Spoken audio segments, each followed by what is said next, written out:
Hi guys, Friction RC here. I thought I'd do another video. This time I kind of step by step, almost not step by step, but a little walkthrough of me trying to fix my RC. It's another one. I've got a Tractor Slash two-wheel drive. I also got a drift. I also own a BZ222 1/10 scale off-road buggy. It's a bit in pieces at the moment. I'll explain why. Bought this, works fine. Second time it hit the jump, small bump in the road. It landed quite heavily, and because it's a metal chassis, I think that dislodged something, or something inside the gearbox at the rear broke. As you can see, the last person who owned this, I think this can take 2 in series, the batteries. But anyway, had a look online, couldn't see anything about how to take it apart. The instruction manuals show kind of an exploded view, which is quite detailed, but no actual explanations. There's a couple of people in some forums who took a few photos, but actually didn't show how they went about it, so I had to go from scratch. So to give you an idea, this is how the front end looks like, loads of screws and everything, so I had to do it bit by bit to get the back end off.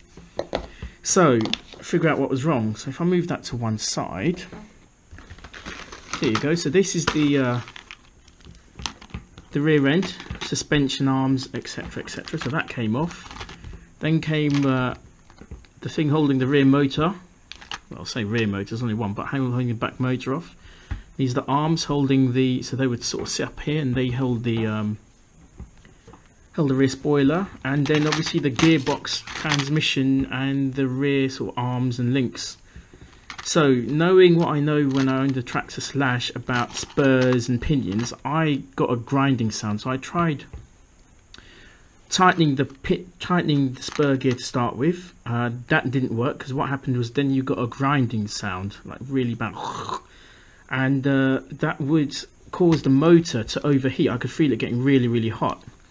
So then I loosened it, and I loosened it a lot, and what would happen is when I loosened it, although both the spur and the pinion would rotate, the actual motor going in here, the transmission or whatever you want to call it, driving the I guess these things, the dog bones, driving the actual axles, it wouldn't spin.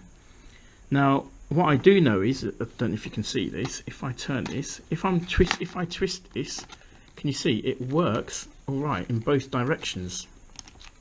So clearly something is going wrong between this, sending the drive to that, which is in here.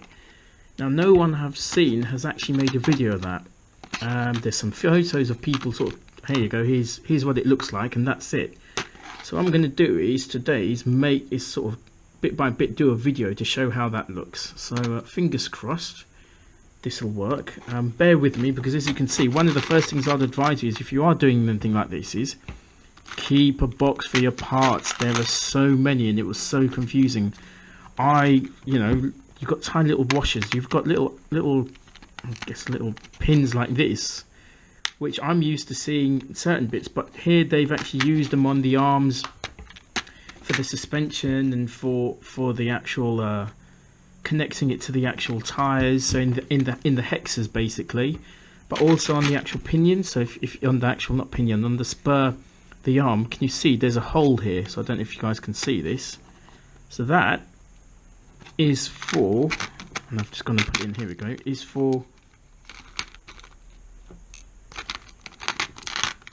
that little pin there, which goes in that hole there. So I was removing all this, and bing, this thing dropped out. So I thought, damn, need that. So as you can see, I think it fits on here like that. And there's another one just inside, so I don't know if you guys can see that. There's another one just inside there as well. So anyway, next stage is to take this apart and video it, hopefully. And what I've done is there's a guy who I'm chatting to on one of the Facebook groups I'm in, and he said he'll help me out. So I'm going to video this and hopefully speak to him, because he might know what all the gubbins is inside that I'll need to look at. So anyway, stay tuned. Obviously I'll edit this as well. I've taken a load of photos.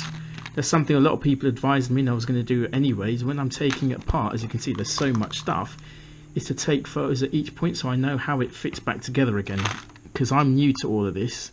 And I say new, I haven't done anything like this for 30 odd years, and even then when I used to take things apart, I never put them back together in the right order. There was tons of stuff missing, which is not what I want to do on this. Anyway, stay tuned. Cheers all.